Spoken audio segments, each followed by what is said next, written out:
गाड़ियाँ अभी अमृतसर में यूज़ हो रही हैं वो हमारी अपनी कंपनी की गाड़ियाँ हैं जो हमने as a humanitarian aid administration को प्रोवाइड करी हैं। इनके साथ की गाड़ियां आर्मी के पास भी हैं जो कि बॉर्डर्स पे डिप्लॉयड हैं, पर ये जो 4 गाड़ियां काम कर रही हैं हमने वहां पर कंट्रीब्यूट किया as a support to the administration. इनकी खूबी ये है कि ये किसी भी टेरेन पे चल सकती हैं, चाहे वो पथरीला इलाका हो, चाहे वो बर्फ हो, चाहे वो रेतीला इलाका हो, और यहाँ तक कि पानी में तैर भी सकती हैं। तो जमीन से पानी में ट्रांजिशन करना और वापस जमीन पे आना ये एक बहुत स्पेशल फीचर है जो कि इनको बोट से ज्यादा एडवांटेज देता है, क्योंकि बोट्स जो हैं वो पानी में फ्लोट तो करती हैं, पर जब वहां पर बीच में कहीं कोई बांध आ जाए या कोई जमीन आ जाए तो वो आगे जा नहीं पाती हैं।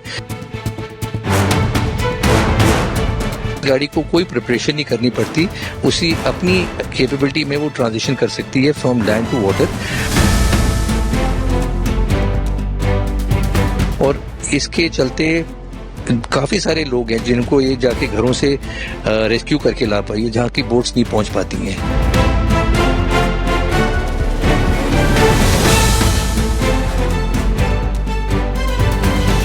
उसके ऊपर हम वेरिएंट्स बना सकते हैं। जो हमारा सबसे पॉपुलर वेरिएंट है वो पीपल कैरियर है, जिसमें 9 लोग ट्रैवल कर सकते हैं, जिसमें कि एक ड्राइवर और 8 पैसेंजर्स हैं।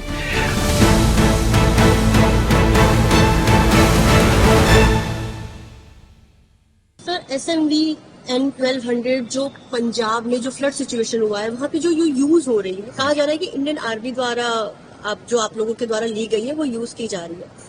क्या है सर इसकी क्वालिटी और बेसिकली इसका फैक्ट्स जो है वो क्या है? जो गाड़ियां अभी अमृतसर में यूज हो रही हैं वो हमारी अपनी कंपनी की गाड़ियां हैं जो हमने as a humanitarian aid administration को प्रोवाइड करी हैं।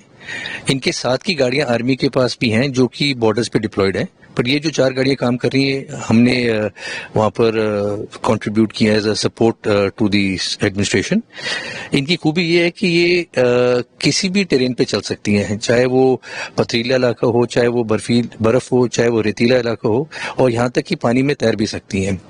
आए जो फ्लड्स हैं उनके अंदर ये जो जमीन से पानी में ट्रांजिशन करना और वापस जमीन पे आना ये एक बहुत स्पेशल फीचर है जो कि इनको बोट से ज्यादा एडवांटेज देता है, क्योंकि बोट्स जो हैं वो पानी में फ्लोट तो करती हैं, पर जब वहां पर बीच में कहीं कोई बांध आ जाए या कोई जमीन आ जाए तो वो आगे जा नहीं पाती हैं। वेयर इस गाड़ी को कोई प्रिपरेशन नहीं करनी पड़ती, उसी अपनी कैपेबिलिटी में वो ट्रांजिशन कर सकती है फ्रॉम लैंड टू वाटर। और इसके चलते काफी सारे लोग हैं जिनको ये जाके घरों से रेस्क्यू करके ला पाई है जहाँ की बोट्स नहीं पहुंच पाती हैं। सर बेसिकली और इसमें क्या क्या क्वालिटी, जैसे कि हमने देखा एक एम्बुलेंस है और एक आपकी जो नॉन एम्बुलेंस है, लाइक इसमें अलग फैसिलिटीज है, कैपेसिटी कितनी है और दोनों में क्या डिफरेंस है?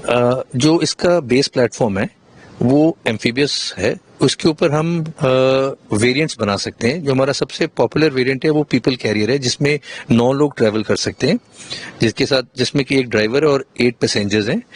और इसके अंदर भी वेरिएंट्स आते हैं, कोई एयर कंडीशनड है, कोई नॉन AC है, कोई हार्ड टॉप है, सॉफ्ट टॉप है। और इसके साथ हमने इसकी कॉन्फ़िगरेशन एम्बुलेंस के लिए भी तैयार करी है। जो आपकी गाड़ी आप देख रहे हैं वो एक एम्बुलेंस के तौर पे तैयार की गई है, और एम्बुलेंस के जो लेवल ऑफ केयर है वो एक टर्शरी लेवल तक जा सकती है, जहाँ पर कार्डियक सपोर्ट भी मिल सकती है। ये स्पेशली हाई ऑल्टीट्यूड के लिए डिजाइन की थी, जहाँ पर हमारे सोल्जर्स डिप्लॉयड हैं, तो कई बारी उनको रेस्क्यू करने के लिए बहुत क्रिटिकल कंडीशन में वहां पर सपोर्ट देनी पड़ती है। उसके लिए हमने एक अपनी तरफ से गाड़ी तैयार करी है। और कई स्टेट्स में जहाँ पर फॉरेस्ट फायर्स का सिचुएशन है तो वहां पर हम एक फॉरेस्ट फायर के लिए फायर फाइटिंग मशीन भी तैयार कर रहे हैं, जो कि डिफिकल्ट एरियाज फॉरेस्ट के अंदर जाके वहां पर आग बुझाने में काम करेगी, जो कि स्पेशल केमिकल लेके जाएगी, यानी कि जिसकी आपको ज्यादा पानी ले जाने की जरूरत नहीं, बहुत कम पानी के साथ फोम को मिला के आप लार्ज एरिया को कवर कर सकते हो फायर फाइटिंग के हिसाब से। क्या आप इसको बाहर आउट ऑफ इंडिया भी मतलब आप देने का ऐसा प्लान है या कोई ऐसी डिस्कशन चल रही है? हमारा जो अभी पहले इनिशियल हमारा जो एम्फेसिस है वो इंडियन मार्केट था, अब हम साउथ एशियन मार्केट में जा रहे हैं, जहाँ पर हमारे नेबरिंग कंट्रीज नेपाल, श्रीलंका, बांग्लादेश जो जिनकी रिक्वायरमेंट्स आ रही हैं उनको भी हम एड्रेस करेंगे। And then will graduate to Africa, और जो सिस्टमेटिकली हम उस मार्केट्स में जहाँ पर इनकी रिक्वायरमेंट आ रही है वहाँ पर हम इनको एक्सपोर्ट करेंगे।